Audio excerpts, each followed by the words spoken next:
perempuan-perempuan yang menginginkan kesetaraan dan menuntut karir yang enak, itu akhirnya perempuan menjadi kapitalisasi pekerja.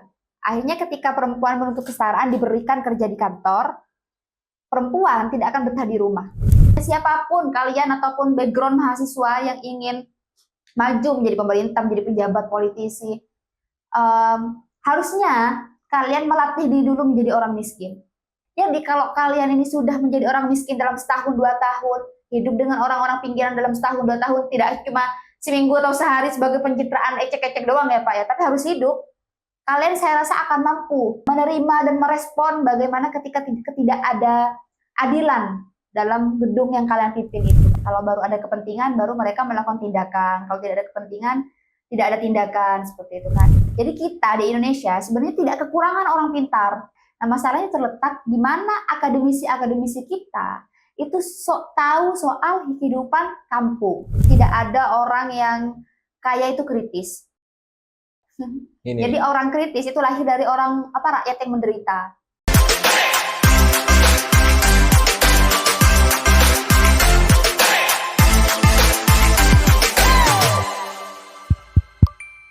Assalamualaikum warahmatullahi wabarakatuh. Kali ini kita kedatangan narasumber jauh dari Sumeneb.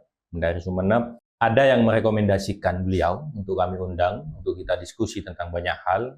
Kalau sepintas kita melihat beliau adalah aktivis sosial, punya kegiatan-kegiatan tentang sosial. Namun saya tidak mau menafsirkan secara pribadi, karena saya juga belum kenal. Baru kali ini saya bertemu dengan yang bersangkutan. Nah, sebelum kita terlalu jauh berdiskusi tentang banyak hal, apa kegiatannya beliau dan apa sebenarnya yang ingin dikampanyekan, dan harapan ke depannya seperti apa, kita terlebih dahulu minta beliaunya untuk memperkenalkan dulu siapa nama lengkapnya, apa kegiatannya, kesehariannya, dan lain hal sebagainya yang ingin disampaikan kepada audiens. Monggo silahkan perkenalkan dulu. Ya, Assalamualaikum warahmatullahi wabarakatuh. Waalaikumsalam. Perkenalkan, nama saya Muammanah Fauzi. Biasanya orang-orang manggil saya Ana atau Anande, Pak, karena dari Instagram. Sebenarnya kalau dibilang aktivis, bukan aktivis sih Pak rasanya, karena kayak beban banget di bahu saya. Ya, saya menjalankan kehidupan sebagai manusia normal aja sih Pak. Kalau mau dikaitkan ke keislaman ya sebagai khalifah di bumi lah gitu. Makanya ada tanggung jawab tertentu untuk menjalani sesuatu yang memang harus menjadi tanggung jawab manusia pada umumnya seharusnya gitu ya Pak. Kalau aktivis berat deh Pak di bahu saya gitu. Kalau kegiatan sehari-hari, karena saya baru lulus, ya saya masih ada rencana untuk melanjutkan S2 dan dalam persiapan S2. Dan dalam masa-masa yang seperti itu, dalam masa-masa persiapan ini, saya masih tinggal bersama orang tua, masih mendalami bagaimana kehidupan kampung, bagaimana hidup bersama orang-orang kampung sebelum membicarakan mereka kepada pihak urban seperti itu ya Pak. Jadi saya masih menikmati waktu dengan keluarga dan sambil ngisi acara di berbagai kota seperti itu. Baik, tadi sempat mengatakan lulus S1 ya? S1. Di mana? Di UIN Sunan Ampel, Surabaya. Oh, UINSA ya, alumni UINSA. Jurusan apa? Jurusan ini, sastra Arab. Wow, ini kayaknya S2-nya mau ke Timur Tengah ini. Rencananya S2 kemana? Kalau rencananya sih di dalam negeri kalau bisa ya Pak. Kalau tidak di dalam negeri, pengennya masih ke negara-negara Islam di Asia, bukan di Timur Tengah. Oh. Iya. Kenapa? Kalau di Timur Tengah, ini sih Pak, belum tertarik aja. Kayaknya kalau ke Timur Tengah, enaknya jalan-jalan sih ya Pak, kayak ke Mesir, itu kan sejarah di situ ya. Dan kebetulan di Asia yang saya target ini kampusnya, ini adalah kampus terbaik nomor 1 di dunia kampus Islam. Jadi Al-Azhar yang kita tahu di Kairo itu masih nomor 2 atau nomor 3 gitu. Nomor 1-nya itu ada di Malaysia. Wow. Iya. Jadi Malaysia. mohon doa ya Pak dan teman-teman.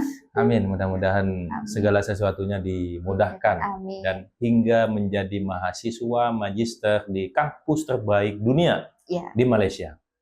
Keren ini. Oh ya, tadi sempat mengenalkan bahwasanya lu biasa dipanggil Anande. Anande. Why? Kenapa? Dan Dendenya itu? Kok kayaknya lebih ke NTT gitu? Itu nama pena aja, Pak. Nah, pena kan nama lengkapnya Mu'amanah Fauzi ya. Ada di situ Ana gitu kan dipanggil Ana. Terus biar apa ya, ada kesan yang lebih bagus sebagai penulis, makanya namanya agak di retailin dikit, tapi ada makna tertentunya, ada filosofi tertentunya gitu. Jadi Ananda itu sebenarnya, ya kok malu saya ya. Itu dua gabungan, Ana and Allah gitu loh. Oh. Every day. Nah, jadi biar tiap hari saya tetap melibatkan Allah terus. Soal berpikir, menjalani tugas-tugas kehidupan gitu. Itu alay sebenarnya ya Pak. Tapi ya biar terkesan elegan jadi Anande gitu. Oh, iya dong. Kalau dikasih kepanjangan itu kan alay banget kelihatannya. Jadi saya singkat aja jadi dua gabungan jadi Anande gitu. Tapi habis A itu kan titik ya Pak. A-nya itu Allah, itu mutlak gitu loh. Nandenya itu saya. Jadi nama penanya tidak hanya sebatas nama biasa ya, tapi ada nilai filosofi yang membawanya untuk lebih semangat dan lebih mendekatkan diri dengan tujuannya. Betul. Seperti itu. Lulusan S1 UINSA dan rencananya akan melanjutkan S2 ke kampus terbaik di Malaysia. Si menyiapkan ya. Kita doakan bersama, mudah-mudahan segala sesuatunya dimudahkan dan impiannya tercapai. Amin. Kalau kita sekilas juga melihat biografi atau apa di EG-nya tadi, di medsosnya beliau, di EG-nya beliau mengenalkan kepada publik. Oh ya, tadi sempat menjelaskan bahwasanya penulis juga. Penulis. Sempat nulis buku? Sempat. Buku apa? Buku fiksi. Apa judulnya? Takkan kubiarkan anjing menggonggongimu. Tidakkan kubiarkan anjing menggonggongimu. Apa yang ingin disampaikan dari buku itu? Sebenarnya lebih ke cinta ya Pak, cinta yang mendalam gitu. Kan yang biasa kita dengar itu kan biarkan anjing menggongongimu. Jadi biarkan orang-orang mengatai kita, memberikan kesan-kesan buruk terhadap kita. Nah, ini justru orang yang kita cintai justru mendapat pembelaan dari hal tersebut, kayak takkan kubiarkan anjing menggongongimu. Jadi akan kulawan semuanya demi kamu gitu loh. Kamu itu siapa? Ya, idaman. Pasangan saya misalnya, objek-objek tulisan itu. Itu diambil dari kisah nyata? Oh tidak, kan fiksi ya? Fiksi. Hasil pikiran-pikiran ya? Iya, betul. Sudah dipasarkan bukunya? Dipasarkan tahun 2021. Tapi sekarang saya lagi mandek, Pak. Mandek. Soalnya karena emang kita sudah berada di era surga teknologi ya, Pak. Jadi yang saya prioritaskan itu di saya dulu, di media sosial saya dulu. Jadi dapat nama, itu nanti kalau udah dapat nama, kalau mau jual buku pun itu gampang gitu loh, Pak. Ya. Jadi fenomenanya sekarang yang perlu dihadapi. Masih satu buku itu yang dihasilkan ya. Sebagai penulis, beliau juga mengenalkan bahwasanya founder ya, pendiri dari Women for Humanity. Kalau saya lihat sekilas tadi tentang Women for Humanity itu sudah ada di beberapa daerah. Jombang, Jakarta, Sidoarjo, dan lain sebagainya. Dan pendirinya saat ini di samping saya. Why? Apa itu Women for Humanity? Women for Humanity itu sebenarnya bukan organisasi, tapi komunitas sosial kita. Sebenarnya basisnya itu di Surabaya, Pak. Basisnya itu di Surabaya, backgroundnya kita di Surabaya. Tapi karena orang-orang kita akhirnya berasal dari berbagai daerah perantauan, dan untuk saat ini kita memang lebih kesusahan untuk mencari generasi selanjutnya. Dan kenapa bisa berada di berbagai daerah? Karena setiap kita berkunjung ke berbagai daerah kita pasti bagi-bagi. Kayak saya di Jakarta kemarin juga saya menyempatkan bagi-bagi dengan atas nama Women for Humanity. Tapi saya juga melibatkan perempuan saja, tidak laki-laki. Karena di antara kita, di antara para perempuan ini masih merasakan banyak problem yang harus dihadapi perempuan sebelum melibatkan laki-laki. Jadi seperti sifat-sifat keibuan, empati, yang berhubungan dengan kemanusiaan, itu masih sulit kita satukan sebagai perempuan. Makanya kita memakai Women for Humanity, tidak pakai Men for Humanity. Diskriminatif banget ini. saya dan tim-tim saya nggak bisa masuk ke sini ya. Kan laki-laki semua ini. Tapi kalau mau jadi donatur boleh kok, Pak. Ya didoain saja lah. Didoain nanti rezekinya lancar, kita bisa jadi support donatur ya. Mm-mm. Baik, Women for Humanity dia ada beberapa di beberapa daerah dan Anda pendirinya. Iya, betul. Buat apa? Kenapa sampai apa yang ada di pikiran Anda sehingga ingin mendirikan Women for Humanity? Iya. Ingin hanya memperjuangkan wanita, lelaki tidak diperjuangkan. Kan tanpa lelaki wanita juga tidak akan bahagia. Kenapa harus hanya memperjuangkan wanita? Oh tidak Pak, tidak seperti itu konsepnya. Gimana Ya, dong? ini saya kan anti feminisme kebetulan ya Pak. Saya tidak percaya kesetaraan gender. Anti Feminisme itu tidak percaya kesetaraan gender. saya, iya. Loh, biasanya perempuan mengkampanyekan kesetaraan Oh gender. iya, makanya saya minoritas di sini Pak. Wah, Di antara Anda 100%. mengambil jalan yang berbeda. Gimana? Jalan yang dimusuhi sebenarnya ini Pak. Ini menjadi menarik, wanita tapi tidak mendukung wanita. Oh, tidak seperti itu. Tidak seperti itu ya. Gimana itu? Tidak. Gimana? Jadi anti feminisme itu antitesisnya feminisme. Feminisme kan dalam artian definitif itu kan memperjuangkan hak-hak dan kesetaraan perempuan. Nah, tapi saya tidak mempercayai kesetaraan, makanya saya memilih jalan anti feminisme. Jadi saya tidak mempercayai kesetaraan karena saya percaya kesalingan daripada kesetaraan. Jadi kayak kalau hubungan antara laki-laki dan perempuan itu dalam pernikahan itu harus saling percaya, saling menghormati, saling memberikan pengertian. Jadi tidak ada di dalam hubungan rumah tangga itu kesetaraan. Karena kesetaraan itu sifatnya tuntutan. Kalau sifatnya tuntutan, akhirnya perempuan yang menginginkan sesuatu yang harus sama persis dengan laki-laki itu tidak akan pernah terkabulkan jika pemimpin kita dalam rumah tangga itu tidak bisa memberikan. Nah, dari situlah akan muncul keretakan-keretakan dalam rumah tangga. Gitu. Jadi saya lebih percaya kesalingan daripada kesetaraan. Makanya jalan ini disebut jalan anti feminisme. Kalau saya memahami dari apa yang dijelaskan oleh Mbaknya ingin menyampaikan bahwasanya perempuan dan laki-laki itu berbeda. Berbeda, mutlak itu berbeda, Pak. Tidak bisa dipaksakan untuk sama. Betul. Tapi saling mendukung itu perlu. Berarti dari sudut pandang panjenengan, kesetaraan gender yang dikampanyekan oleh banyak-banyak tokoh, baik itu perempuan atau bukan perempuan, itu tidak cocok dengan Anda? Tidak cocok, tidak relevan dengan saya. Karena sebetulnya banyak kasus-kasus yang sudah terjadi ya Pak. Banyak kejadian-kejadian yang sudah kita lihat sebenarnya. Pertama, contoh besarnya apa? Karena perempuan-perempuan yang menginginkan kesetaraan dan menuntut karir yang enak, itu akhirnya perempuan menjadi kapitalisasi pekerja. Akhirnya ketika perempuan menuntut kesetaraan diberikan kerja di kantor, perempuan tidak akan betah di rumah.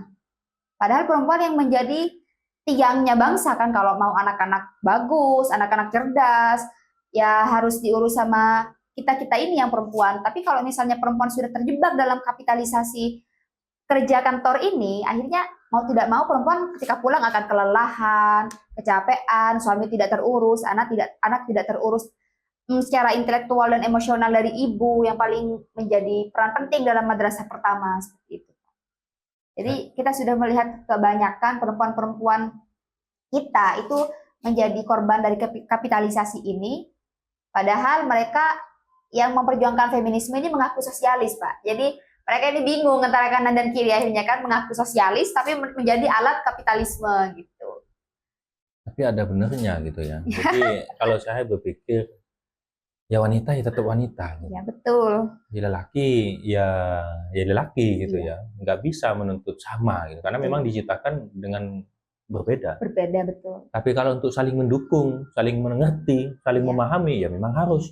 Lebih-lebih ketika memang menjadi sebuah pasangan. Iya betul Pak. Kok saya jadi baru sadar hari ini ya?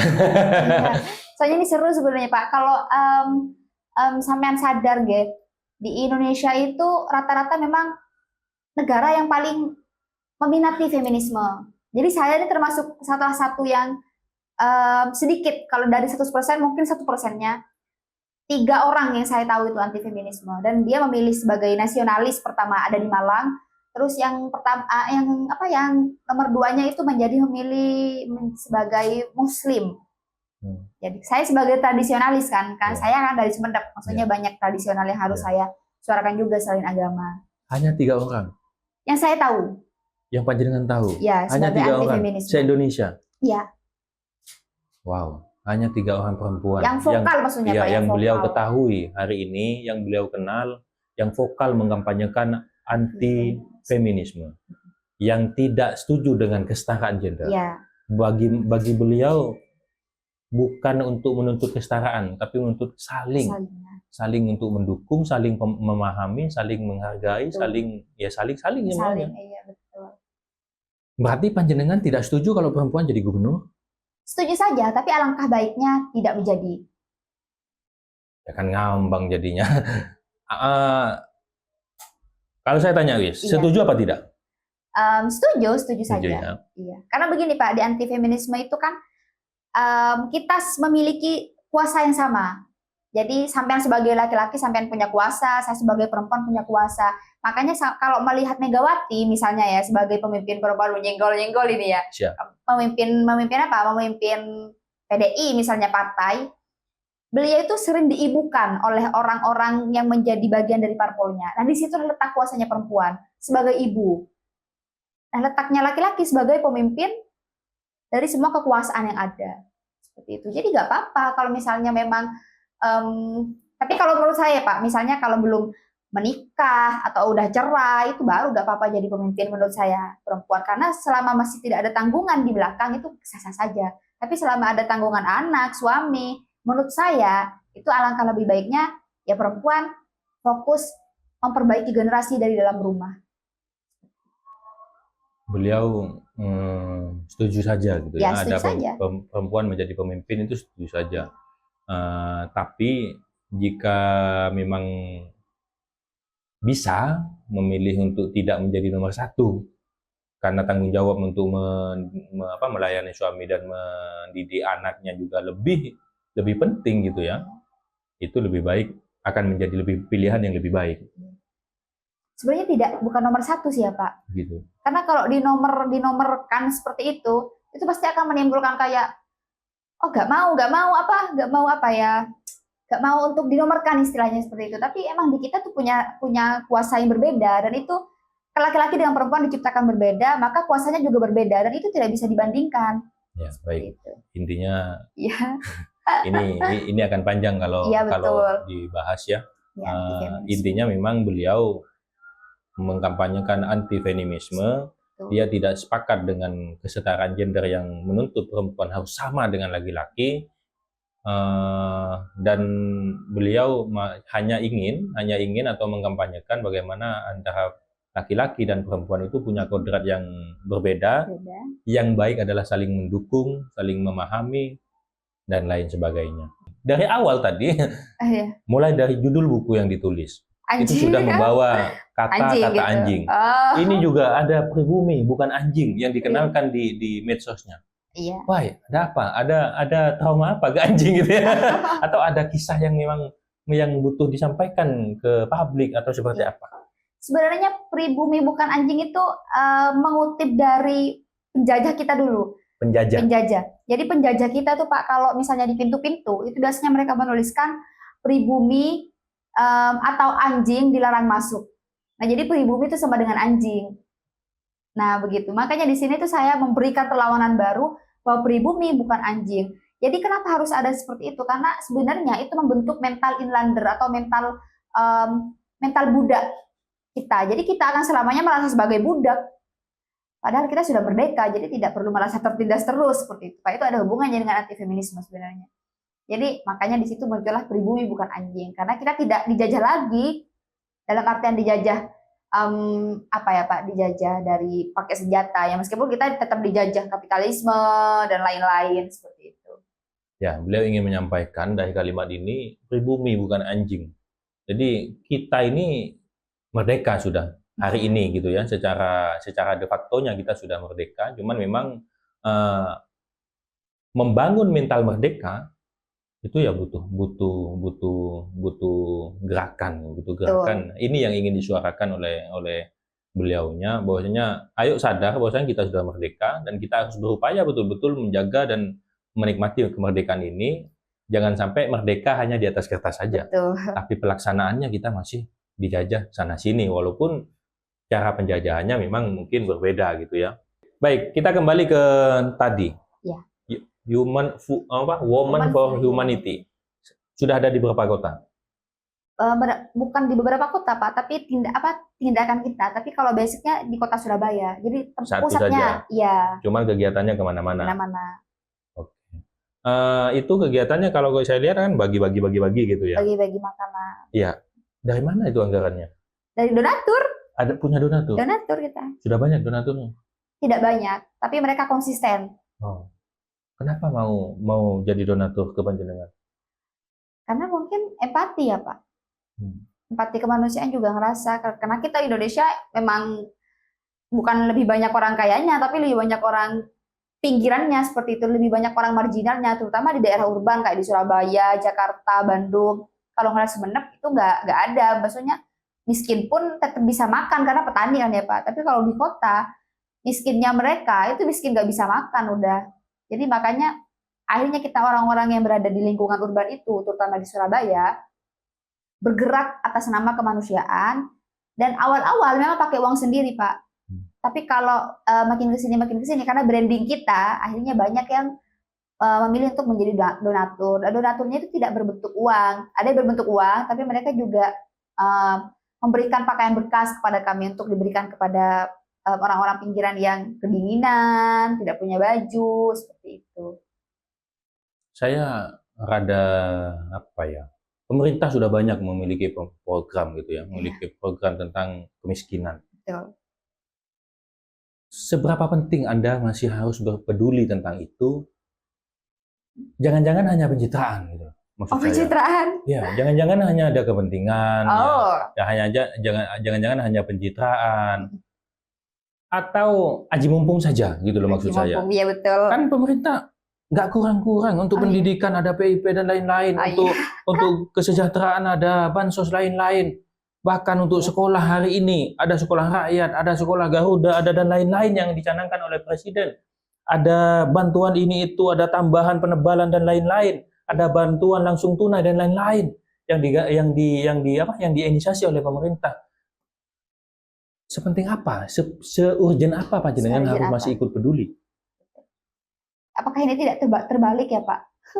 Karena mereka sebenarnya yang politisi itu yang sebenarnya pencitraan. Jadi saya tidak ada basic politik apapun. Jadi saya nggak ada pencitraan apapun. Jadi murni karena empati dan tulus sebenarnya melihat manusia yang tidak tersentuh oleh bantuan-bantuan yang sebenarnya ada kong kali kong atau bisa dikorup dari dalam meskipun dari atas sudah sampai kan. Nah itu yang sebenarnya perlu dipermasalahkan. Kenapa orang-orang kita masih marginal? Padahal pemerintah kita ada upaya seperti itu. Apakah memang korup di dalamnya paling banter gitu kan dilaksanakan? Paling banyak diambil, karena itu hak kita. Jadi tidak ada pencitraan apa-apa sebetulnya. Kalau saya pencitraan mungkin saya bisa masuk politik dulu kali ya Pak. Baik, beliau tadi membalik.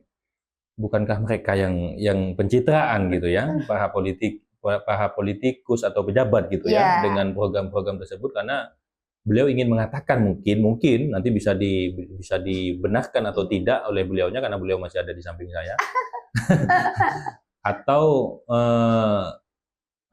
pejabatnya memang masih mengkorup beberapa program yang sepertinya katanya beliau nggak nyampe sepenuhnya seutuhnya ke bawah gitu. Nah, pertanyaan selanjutnya Mbak, apakah kalau memang itu alasannya, saya rasa panjenengan tidak harus capek-capek mengumpulkan donatur untuk memberikan makan, selimut dan kepada mereka yang lapar, mereka yang masih kedinginan. Seharusnya panjenengan menjadi wanita yang paling lantang untuk bersuara dan mengawal bansos-bansos itu seharusnya. Berarti harus masuk politik dulu Pak? Ya nggak harus dong. Intinya panjenengan ya tinggal kawal aja tuh program pemerintah. Dikawal, jangan sampai ada permainan atau harus sampai kepada orang yang betul-betul dituju atau yang membutuhkan. Jadi kawalannya dalam bentuk kawal-kawal online seperti itu ya Pak? Ya nggak harus, bisa aja langsung datang aja ke Mensos. Sampaikan di daerah ini ada nama ini yang belum nyampe. Ini betul-betul tidak tercover di bansos atau memang tidak diberikan. Misal atau seperti apalah caranya panjenengan gitu. Daripada saya berpikir, ya mohon maaf, saya kan ya saya berhak dong berpikiran aneh-aneh gitu ya. Dan belum terlibat juga kan, makanya ya berhak mempertanyakan. Iya gitu maksud saya. pemerintah sudah memberikan berbagai hal fasilitas, baik itu bantuan, baik itu apapun gitu ya. Ya. Saya rasa sudah nggak kurang-kurang. Saya menilainya seperti itu. Tapi beliaunya, mbaknya mengatakan bahwasanya masih banyak masyarakat yang termarginal, masih kedinginan, belum punya selimut, masih kelaparan, belum punya makan. Daripada Pak mbaknya capek-capek ngumpulin donatur untuk memberikan mereka selimut, untuk memberikan mereka makan, kenapa tidak malah menyatu kepada pemerintah, kawal tuh bantuan pemerintah untuk betul-betul tepat sasaran, sehingga tidak ada lagi masyarakat yang termarginal, tidak ada lagi masyarakat yang kelaparan, dan yang lebih penting tidak ada bantuan yang dikorupsi oleh para politikus atau pejabat, oknum politikus atau pejabat yang mau main-main tentang itu. Kenapa malah memilih mengumpulkan donatur? Jangan-jangan mumpung ada orangnya. Saya kalau mikir di belakang kan saya dosa. Iya, betul. Mumpung ada orangnya, saya mau menyampaikan pikiran jelek saya. Jangan-jangan gitu ngumpulin uang untuk kepentingan pribadi atau kepentingan yang foya-foya pribadi gitu ya. Ya, walaupun tidak foya-foya pribadi, misal ada kepentingan pribadi yang terselubung di situ, misal gitu loh. Kan banyak toh sekarang yang ngumpulin donasi, akhirnya endingnya yang disalurkan kepada masyarakat miskin hanya sekian, tapi sebagian besarnya digunakan untuk kepentingan pribadi maupun kelompoknya. Gitu loh maksud saya. Jangan-jangan panjenengan tipe yang seperti ini atau gimana gitu. Tidak ada sih Pak. Lagian donatur kami itu ngasihnya nggak seberapa. Dan banyak kan kalau mereka lagi nggak berdonasi pada kita ya pakai uang saya. Gitu. Iya. Jadi tujuannya itu kenapa lebih kepada tindakan daripada pengawalan lebih dulu. Karena kita orang biasa Pak. Kita tidak punya power. Siap. Kecuali saya orang kaya gitu di Sebangkalan, orang paling kaya di Sumenep. Mungkin saya tinggal suruh-suruh doang gitu kan. Tapi kita tidak punya power. Jadi kita bikin power itu sendiri dulu. Seperti itu. Siap. Ya saya harap lah ya orang-orang yang punya power itu seharusnya memiliki pemikiran seperti ini. Entah kalian itu anak pejabat, entah kalian itu anak politisi, anak DPR, seharusnya kalian yang memang menjadikan ini karena kalian emang kami yang gaji gitu kan. Jadi jangan jangan pura-pura tidak tahu lah dengan kita gitu kan. Masa kan rakyat sendiri yang marginal, rakyat sendiri yang menindak gitu kan. Seharusnya kalianlah yang memang memiliki tanggung jawab wewenang lebih banyak daripada kita. Ya, itulah fungsi khalifah di bumi itu. Baik. Jadi tidak ada kepentingan ya Pak ya.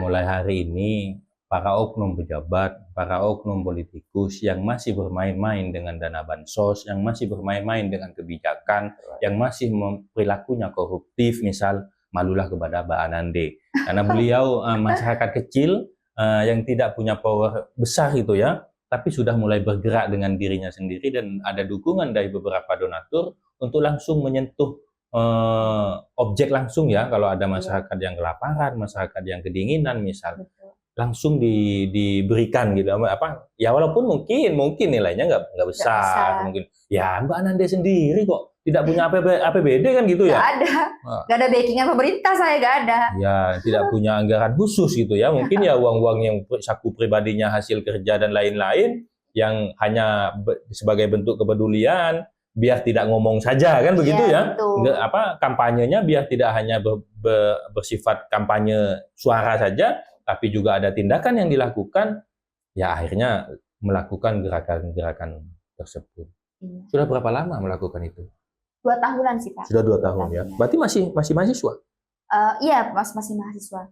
Karena sebenarnya itu kan lahir dari pikiran fakultas saya sih Pak. Bukan dari pihak fakultas ya, tapi dari background saya sebagai mahasiswa humaniora. Nah, jadi kan dari humaniora itu tumbuhlah sifat-sifat humanis seperti itu. Jadi karena saya melihat juga, ternyata di Surabaya itu juga banyak orang-orang yang nggak mampu makan, nggak mampu punya tempat tinggal yang bagus, bukan yang bagus, yang layak, jadi hidup di emper-emperan toko gitu kan Pak. Hari ini banyak gitu Pak. Masih ada? Iya, saya kalau misalnya ke Surabaya, itu rata-rata kalau udah tengah malam, itu paling banyak orang-orang seperti itu. Makanya kadang saya itu tengah malam carinya mereka. Karena pas siang itu kerja. Ada dari mereka bahkan yang sekarang tuh yang paling banyak itu tukang becak Pak. Karena kita udah maju ya dalam transportasi, akhirnya bapak-bapak becak ini tidak berguna lagi akhirnya. Ada dari mereka yang belum makan sampai sore. Jadi kasihan ya Pak. Kalau misalnya saya tidak terjun langsung dalam hal ini, saya tidak akan tahu bagaimana kondisi-kondisi yang ada di pinggiran. Dan orang-orang yang tidak pernah menyentuh hal-hal seperti ini seharusnya tidak pernah maju menjadi pemerintah. Itu kuncinya. Wow, ini pukulan telak nih. Pukulan telak. Iya. Seharusnya mereka yang tidak punya kepedulian terhadap hal-hal yang beginian nih, yang mungkin ini adalah dasar ya. Dasar banget. Seharusnya tidak pernah punya punya niatan untuk masuk menjadi pemerintah, pejabat dan lain-lain. Tapi buktinya ya kita sama-sama tahu lah gitu ya. Nggak perlu dibahas di sini. Tapi ini siapa yang paling penting yang ingin saya sampaikan ya. Kalau misalnya siapapun kalian ataupun background mahasiswa yang ingin maju menjadi pemerintah, menjadi pejabat, politisi, harusnya kalian melatih diri dulu menjadi orang miskin. Karena orang yang kalian pimpin itu bukan orang-orang kaya semua, tapi orang-orang yang perlu perhatian kalian. Jadi kalau kalian ini sudah menjadi orang miskin dalam setahun 2 tahun, hidup dengan orang-orang pinggiran dalam setahun 2 tahun, tidak cuma seminggu atau sehari sebagai pencitraan ecek-ecek doang ya Pak ya, tapi harus hidup. Kalian saya rasa akan mampu menerima dan merespon bagaimana ketika tidak ada adilan dalam gedung yang kalian pimpin itu. Karena rakyat yang kalian pimpin itu tidak hanya orang kaya-kaya doang, tapi kita-kita yang tidak punya. Yang kalian peras pajaknya gitu kan. Kalau saya biasanya bersama komunitas saya itu diajak untuk latihan kaya.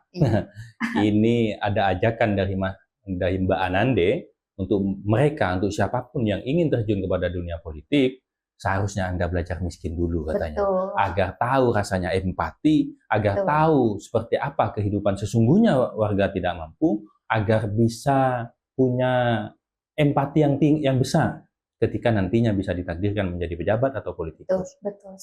Wah, ini menjadi apa ya? Menjadi catatan terkhusus tidak hanya untuk para pejabat dan politikus, ya bagi siapapun, karena Mbak Anande tadi sudah menjelaskan, beliaunya rasa empati atau kemanusiaan itu timbul karena di kuliahnya panjenengan ya, ada humanioranya. Iya, ada humaniora. Yang memang bersinggungan atau bergerak di bidang kemanusiaan. Ya, bersinggungan lebih tepat. Bersinggungan ya, akhirnya tumbuh rasa-rasa kemanusiaan dan akhirnya menggeluti dan tertarik. Dan akhirnya hingga hari ini punya kepedulian tentang hal tersebut.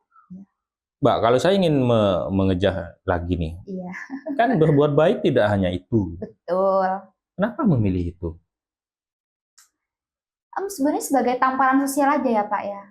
Karena orang-orang kita sebenarnya tadi yang saya sampai sebutkan ya, pencitraan doang gitu loh. Kalau baru ada kepentingan, baru mereka melakukan tindakan. Kalau tidak ada kepentingan, tidak ada tindakan seperti itu kan.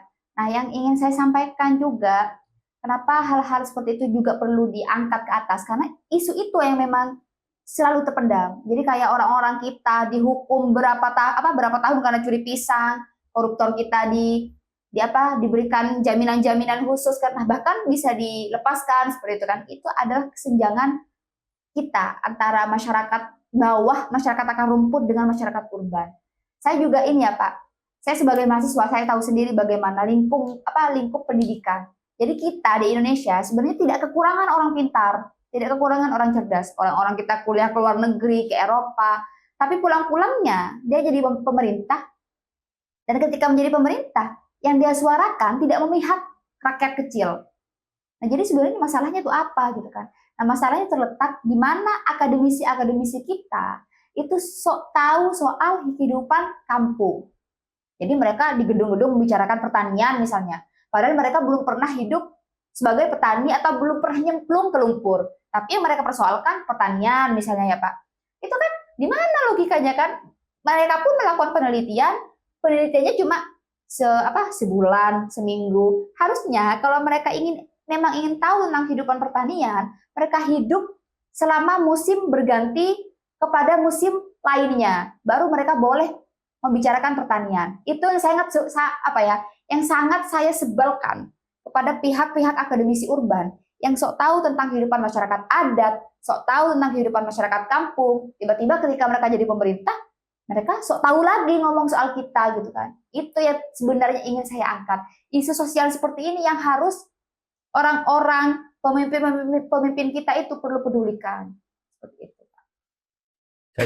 Saya jadi ingat ada pernah gitu ya, pernah seorang tokoh mengatakan pejuang ketahanan pangan itu mereka aslinya yang nggak pernah muncul di TV, mereka yang nggak Oh iya, betul-betul. iya, mereka yang setiap harinya ada di sawah, bertani, menjaga padinya, akhirnya sampai bisa dipanen dan berasnya bisa sampai ke Jakarta. Betul. Yang dari pelosok-pelosok desa itu, dialah sebenar-benar pejuang ketahanan pangan. Betul. Tapi malah yang kadang dapat penghargaan, yang mengaku-ngaku pejuang ketahanan pangan, kalau mengutip bahasanya Mbak tadi, yang tidak pernah turun ke sawah, Betul. yang tidak tahu apa itu sawah, yang tidak tahu itu menanam padi gitu ya.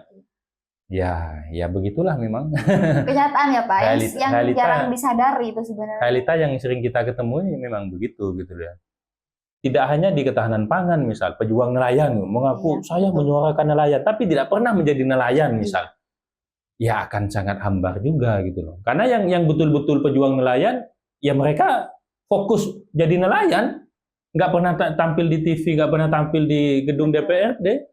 Dia yang fokus tahu ekosistem laut itu kan nelayan gitu ya Pak. Yang tahu sulitnya cari ikan, yang tahu kalau jaringnya rusak oleh kapal besar misal, itu ya para nelayan. Kalau yang katanya itu ya kan hanya tahu mendengarkan saja. Sedangkan kalau tidak mengalami langsung, ya akan beda rasanya. Betul. Saya kalau melihat panjenengan ini kritis banget gitu, kritis banget. Ya berbagai hal dikritisi dan memang apa adanya, betul seperti itu gitu. Cuman kadang memang jarang kita sadari gitu ya. Kadang yang sudah terframing, sudah terbawa ke dunia medsos begitu, akhirnya ya kita menafikan, melupakan. Sebenarnya siapa sih panjenengan itu? Orang tuanya kerja apa? Petani. Petani? Iya. Ayah? Petani semuanya Pak. Ibu juga? Petani juga. Tapi akhirnya bisa kuliah ke UINSA ya? Iya betul. Alhamdulillah. Jadi Pak, ada ceritanya itu kalau misalnya tidak ada orang yang kaya itu kritis. Jadi orang kritis itu lahir dari orang rakyat yang menderita. Karena mereka hidup lapar. Tapi saya gak menderita banget ya. Tapi saya juga terjun ke orang-orang yang menderita seperti itu kan. Jadi akhirnya saya belajar bagaimana rasa lapar itu butuh bantuan. Bagaimana rasa dingin itu butuh bantuan. Oh ternyata kita sudah membantu. Yang tidak terbantu itu hanya uang-uang yang mereka ambil alih. Padahal itu haknya mereka gitu kan. Seperti itu. Jadi tidak ada ceritanya orang kaya itu kritis. Mereka hanya sok tahu dan sok menghakimi soal kita, masyarakat adat dan masyarakat kampung terutama. Jadi kalau ada orang-orang yang seperti itu ngomongin soal kampung, itu perlu dipertanyakan lagi. Sudah berapa tahunkah kamu hidup sebagai petani? Atau sudah berapa tahunkah kamu hidup sebagai orang miskin? Kenapa bisa berbicara seperti itu? Karena tidak ada Pak, yang tahu soal diri kita itu cuma kita. Ya. Gitu. Jadi ada kata-kata gitu ya. Kalau ingin membungkam, kalau kita jadi pejabat gitu, kalau ingin membungkam ya jadikan mereka kenyang, maka mereka akan diam. Karena kalau lapar, otak kita memang menjadi aktif, menjadi berpikir gitu ya. Karena bagaimanapun memang banyak dari sekian yang akhirnya menjadi tokoh, menjadi sukses itu memang lahir dari kadang mereka yang awalnya memang kesulitan, kelaparan, sehingga dipaksa otaknya untuk berpikir bagaimana untuk bertahan hidup. Betul seperti itu. Orang tua dua-duanya petani. Petani. Kuliah di UINSA. Di UINSA. Beasiswa? Tidak. Biaya sendiri. Biaya sendiri. Sambil kerja? Tidak. Tidak ya. Tidak. Dibayar orang tua. Dibayar orang tua full. Petani tapi bisa membiayai anak menjadi sampai S1. S1. Alhamdulillah. Berapa bersaudara? Kenapa? Berapa bersaudara? Dua bersaudara. Dua bersaudara. Iya. Anda yang nomor? Pertama. Adik panjenengan? Cowok, cewek? Cowok. Kelas? Sekarang 3 MTS. 3 MTS. Iya. Masih dalam dunia pendidikan juga? Masih dalam dunia pendidikan. Petani bisa membiayai pendidikan 2 anaknya. Dan satu ini sudah S1 ya? S1, sudah lulus dan sudah berupaya ingin menjadi S2. Pede banget untuk menjadi S2? Ya karena saya mampu. Mampu ya? Iya. Ya harus berbesar hati dong, gitu ya. Iya. Saya mampu kan, secara intelektual mampu, kan harus pede seperti itu. Ya demi siapa? Demi orang-orang kita yang tidak terlindungi kalian. Akhirnya bisa terlindungi kita kalau kita mau apa ya? Kalau kita mau maju terus gitu kan, melawan ketidakadilan yang kalian main-mainkan sama kita gitu loh. Hidup kritis lebih-lebih di era hari ini kan tidak mudah. Tidak mudah, jelas Pak. Ya, yang mudah itu kita bersekongkol, ngikutin aja, kan lebih mudah. Yang lebih mudah menghujat sih Pak. Menghujat. Menghujat. Oh, Komentar tuh lebih mudah itu. Menghujat dengan kata-kata buruk gitu, itu lebih mudah daripada berpikir sebenarnya. baik. Panjenengan perempuan dari desa, Iya. desa Gulu-Gulu, Bulu-bulu. dan hari ini sudah lulus S1, S1. Pak. belum berkeluarga. Belum. Nggak ada omongan-omongan miring di keluarga, nanti kamu telat nikah dan lain-lain. Oh, sebenarnya kalau dari keluarga nggak ada sih ya Pak. Nggak ada. Malah ibu saya itu melarang saya menikah sebelum saya S2 Wow, gitu. ini luar biasa. Iya. Orang tua di desa melarang anaknya menikah sebelum lulus S2. Iya. Nggak jadi tekanan ke panjenengan? Tekanan sih tidak tekanan ya Pak, tapi ya harus berusaha juga kan, maksudnya dalam mempersiapkan S2 itu. Tapi ya saya sebenarnya pengen menikah aslinya ya, karena udah ngerasa oh cukup lah buat madrasah pertama ke anak-anak nanti gitu kan. Ya tapi karena tekanan S2 itu ya harus saya laksanakan juga, karena sebenarnya itu kan kepentingan buat menuju kehidupan selanjutnya. Apa alasan orang tua sampai harus menekankan panjenengan S2 dulu sebelum menikah? Karena ingin menjadikan saya dosen kali ya Pak. Oh, Iya. ada cita-cita ya? Cita-cita orang tua sih Pak. Iya. Iya. Iya, ada cita-cita orang tua yang dibebankan ke panjenengan. Nggak beban, tidak beban. Kalau beban saya merasa mengeluh terus, tapi saya tidak. Emang seharusnya seperti itu. Karena saya ngerasa target saya itu bukan anak-anak TK Pak. Target saya itu bukan siswa MTS, MI, tapi emang mahasiswa target saya. Jadi pikiran saya kalau dipaksakan ke anak TK itu juga beban ke saya justru. Makanya orang tua saya itu juga mengerti kalau oh ternyata skillnya anakku ini di dosen, karena pikiran dia begini begitu. Ini agak menarik, pemirsa. Jadi orang tuanya petani di desa, tapi menginginkan anaknya lulus S2. Bahkan jangan menikah dulu sebelum S2. Iya. Saya jadi penasaran dengan orang tuanya. Luar biasa, jarang-jarang. Biasanya kalau di desa, segera menikah. Saya sudah tidak kuat mendengarkan ocehan tetangga misal, ocehan teman-teman saya, nanti anakmu terlambat menikah dan menjadi perawan tua misalnya. Tapi ini tidak. Ini berbanding terbalik, ini tidak seperti biasanya. Luar biasa. Jarang-jarang gitu ya. Dan kalau tadi sempat saya singgung, ini adalah beban, ternyata tidak. Tidak beban. Ini menjadi tantangan gitu ya. Ini tantangan dan beliaunya enjoy saja menjalani itu. Beliau hari ini lagi menyiapkan bagaimana mencapai target yang sudah diberikan oleh kedua orang tuanya. Walaupun pada kenyataannya sebagai manusiawi, ya beliaunya sudah merasa cukup, sudah ingin berkeluarga gitu ya. Take me out ini. Tapi karena target yang diberikan oleh orang tua, ya mau tidak mau harus diselesaikan. Kalau ketemu di tengah jalan pun juga gak apa-apa gitu kan. Siap. Siapa tahu nanti di S2 gitu ya. Iya. Atau hari ini sudah punya calonnya? Aduh. Kalau ini sih ada ya Pak, kalau dekat. Oh ya. Iya. Yang dekat ada. Ada, gitu. Tapi tinggal menunggu seriusnya doang sih ya Pak. Jadi jangan berharap banyak loh ya. Gak apa-apa, kalau emang mau serius ya gak apa-apa gitu kan. Masih ada pintu ternyata. Masih ada pintu ternyata. Jadi Ya, kalau mau serius, ternyata masih ada pintu. Siapapun monggo. Tapi beliau sudah mengatakan sudah ada yang dekat gitu ya. Iya. Tinggal menunggu seriusnya saja. Iya. Seperti apa sebenarnya lelaki idamannya? Kalau saya mengikuti dari tadi, iya. Ini diskusi kita kelas berat gitu ya. Iya.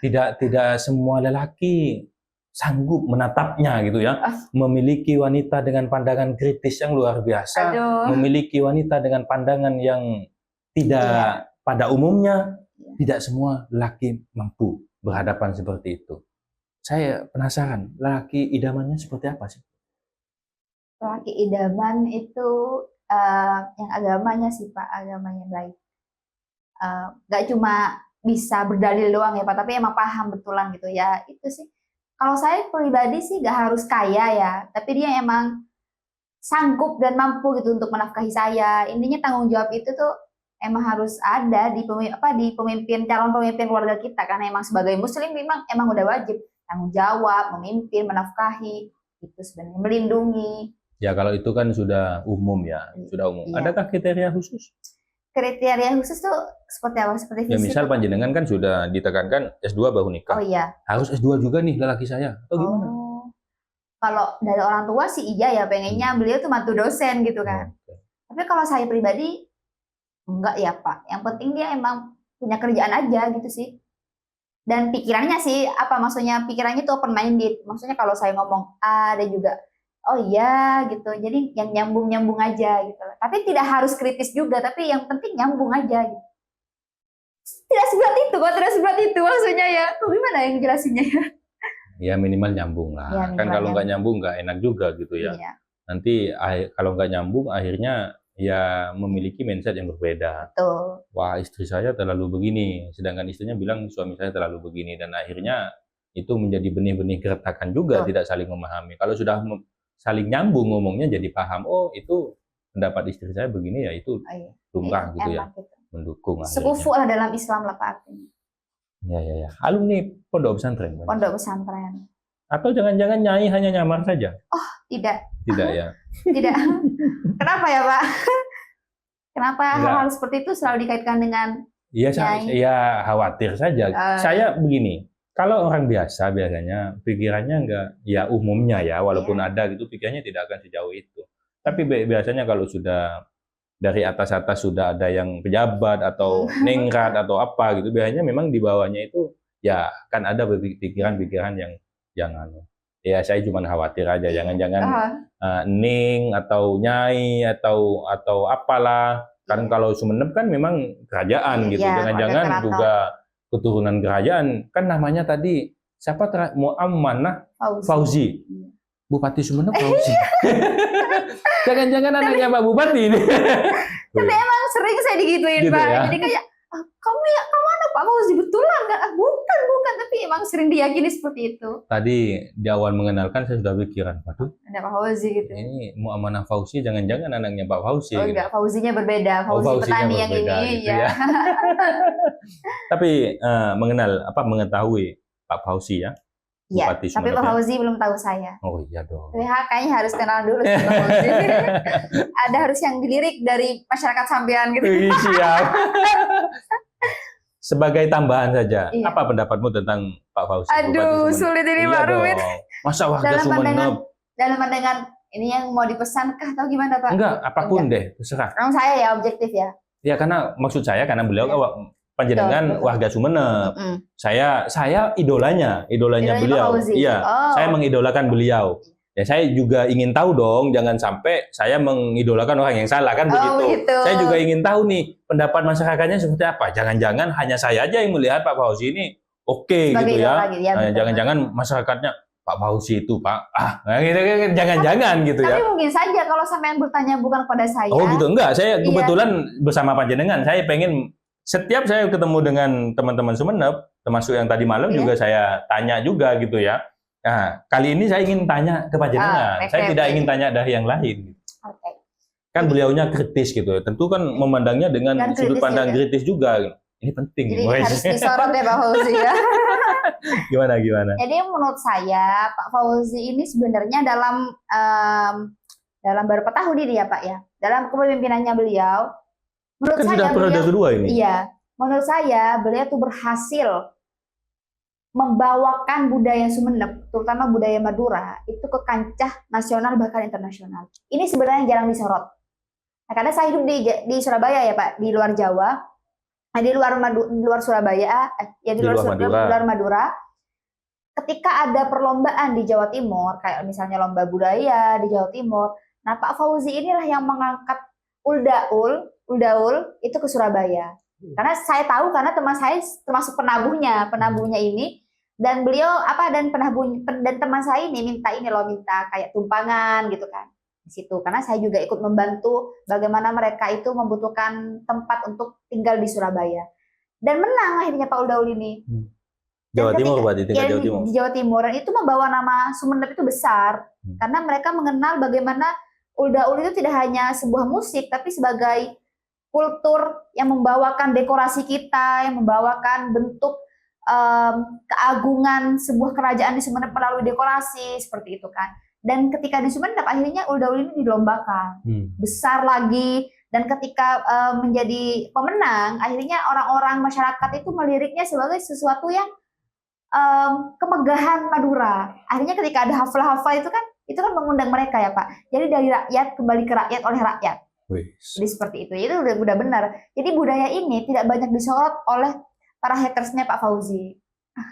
Tapi saya kan melihatnya dari sisi objektif ya. Jadi emang harus ada pertimbangan yang perlu diangkat dari Pak Fauzi ini. Dan disitulah letak unggulnya Pak Fauzi dalam mengenalkan bahkan memasyhurkan Uldaul ini sebagai salah satu kultur terbesar Madura. Karena ludruk kita itu sudah tergerus Pak. Banyak banyak sesuatu berkebudayaan kita ini udah banyak digerus oleh masyarakat-masyarakat yang mulai abai, bahkan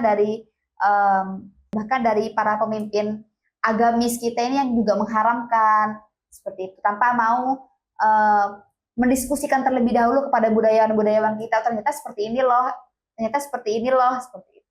Jadi ini emang harus, kalau memang mau ngomongin budaya, kiai kita, ulama-ulama kita itu perlu ngobrol dengan budayawan kita agar menemukan jalan tengahnya, tidak asal mengharamkan tiba-tiba tergerus sampai hari ini, sampai anak-anak kita mungkin nggak tahu kalau ternyata Madura itu punya ludruk, punya kebudayaan yang besar yang perlu diperkenalkan ulang seperti itu Pak.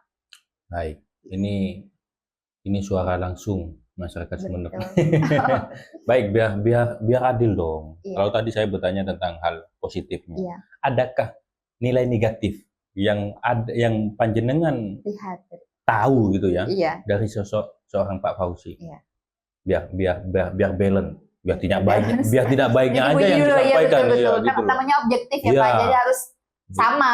Mentang-mentang saya mengidolakan, lantas saya memberitakan yang baik-baik saja kan nggak bagus juga. Siapa tahu ada yang negatif, ya saya kasih kesempatan juga yang untuk disampaikan. Iya.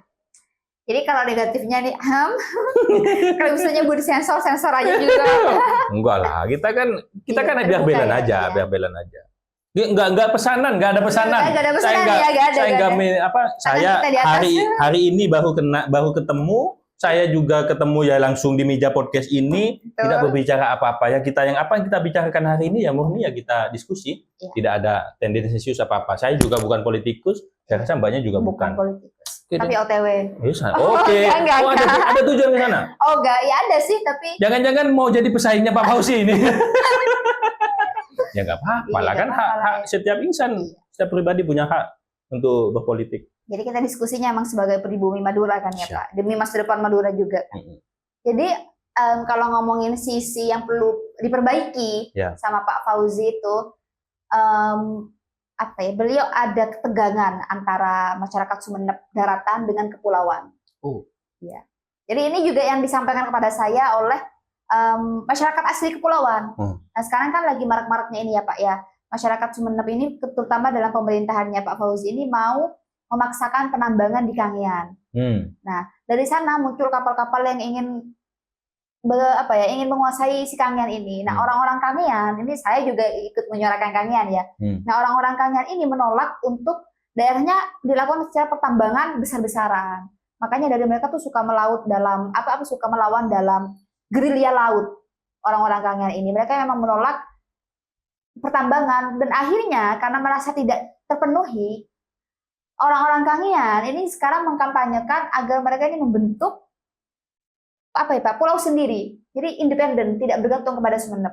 Wow. Karena saking berdampaknya orang-orangnya Pak Fauzi ini yang mungkin menutup telinga, yang menutup mata terhadap masyarakatnya sendiri, padahal itu masih masyarakat Sumeneb seperti itu. Jadi itu yang perlu diperhatikan, dan tidak hanya Kangean Pak, dalam masyarakat kepulauan itu juga merasakan Pak Fauzi ini tidak peduli terhadap masyarakat masyarakat kepulauan seperti itu. Jadi mungkin memang itu ya, memang menjadi PR-nya kepemimpinan Pak Fauzi hari ini, bahwa masyarakat Sumeneb itu tidak hanya masyarakat daratan, tapi masyarakat lautan, masyarakat kepulauan itu juga menjadi bagian dari Sumeneb, bagian dari kita semua seperti itu. Jadi tolonglah ada harmonisasi antara pemimpin dengan masyarakat seperti itu. Jadi tapi masyarakat kepulauan itu juga tegang Pak sama Pak Fauzi. Jadi kalau ada acara di Pak Fauzi, mereka tidak mau menerima Pak Fauzi gitu loh. Sampai segitunya? Iya. Jadi kan ini ada ketegangan dua ya Pak. Jadi tidak ada jalan tengahnya akhirnya, karena sama-sama tidak peduli pada akhirnya. Nah mungkin ini yang menjadi apa ya, menjadi PR terbesarnya kepemimpinan Pak Fauzi, agar kedua belah pihak antara kepemerintahan Sumeneb dengan masyarakat kepulauan itu mampu menemukan titik terang dalam saling mengerti, karena biar tidak ada kecenderungan politis seperti itu kan ya Pak ya. Sampai ada ingin memerdekakan pulau gitu ya. Betul kan, emang gitu kan, kita banyak sekali sumber daya alamnya gitu. Tapi, kan. apa alasan mereka menolak? Menolak tambang apa? Bukankah itu upaya negara pemerintah untuk mensejahterakan masyarakat? Sejahtera siapa, tapi jangan berlebihan. Kalau menggeruk perut bumi berlebihan itu kan dampaknya ke masyarakat kepulauan juga. Apa tolak ukurnya dikatakan berlebihan? Saya juga tidak tahu ya Pak, kondisi di Kangen ini. Tapi menurut mereka itu udah berlebihan, karena memang udah ada pertambangan mungkin di sana. Tapi karena dilakukan secara terus-menerus, itu akhirnya mengganggu ekosistem laut, sampai ada keracunan seperti dari apa yang ditimbulkan dari laut seperti itu kan. Itu kan kalau berlebihan seperti itu ya Pak. Itu sebenarnya yang menjadi kekhawatiran masyarakat kepulauan. Makanya mereka tidak mau akhirnya kan. Mereka sampai datanya itu lengkap Pak, kayak kepulauan kita ini sudah lebih besar dari pulau apa gitu, yang akhirnya itu juga mampu menjadi negara sendiri, bahkan mampu katanya. Ngeri-ngeri sedap ini ya. Iya. Sampai mau mendirikan kepulauan tersendiri ya, melepaskan diri dari Sumeneb gitu ya. Betul kan, emang gitu ya. Luar biasa. Berarti ketegangan yang luar biasa yang sudah terjadi di Kabupaten Sumeneb. Ya mudah-mudahan ada jalan tengah. Betul. Ada jalan tengah, jadi kepentingan rakyat bisa diakomodir. Upaya pemerintah untuk mengelola sumber daya alam juga tidak terhalangi gitu ya, tidak terganggu. Baik Mbak, kita sudah banyak hal yang dibahas ya, mulai dari ya isu sosial, ideologi dan lain-lain, sampai ke membicarakan Pak Bupati. Mohon maaf Pak Bupati. Sebagai masyarakatnya saya berhak dong ya Pak ya. Tapi enggak kok, itu kan kita sudah adil, kita membicarakan ada dua sisi, ada kelebihannya, ada kekurangannya. Biasa dong, kita manusia gitu ya, tidak lantas lepas dari kekurangan dan kelebihan. Karena kita sudah banyak hal yang kita bahas, saya ingin minta closing statement, kalimat penutup ya, terserah buat siapapun, terserah panjenengan, mau buat orang tua, mau buat masyarakat Sumeneb, mau siapapun terserah, silakan. Untuk menjadi pemimpin yang baik, untuk menjadi calon pemerintah yang baik, sebelum terjun memang seharusnya kita selesai dengan diri sendiri, selesai dengan politik-politik kampus yang kotor, selesai dengan ketidaktahuan kita terhadap masyarakat kampung atau masyarakat adat. Bolehlah kita terjun menjadi pemerintah atau pemimpin. Selama tidak ada hal-hal urgent seperti itu yang ingin kalian lepaskan, misalnya seperti politik-politik kotor, ataupun ketidaktahuan terkait masyarakat kampung, tolonglah jangan menjadi pemerintah dulu. Kalian harus membekali diri kalian dulu sebelum menjadi pemimpin. Karena itu memang tugas khalifah di bumi dalam Islam khususnya. Seperti itu.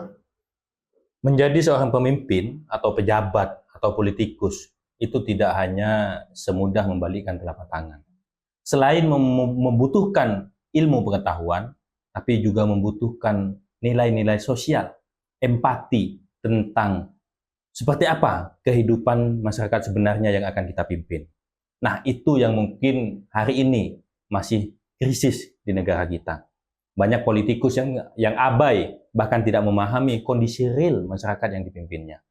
Terima kasih Mbak Muamanah sudah mau berkenan hadir di podcast Kreatif Studio ya. Assalamualaikum warahmatullahi wabarakatuh. Waalaikumsalam.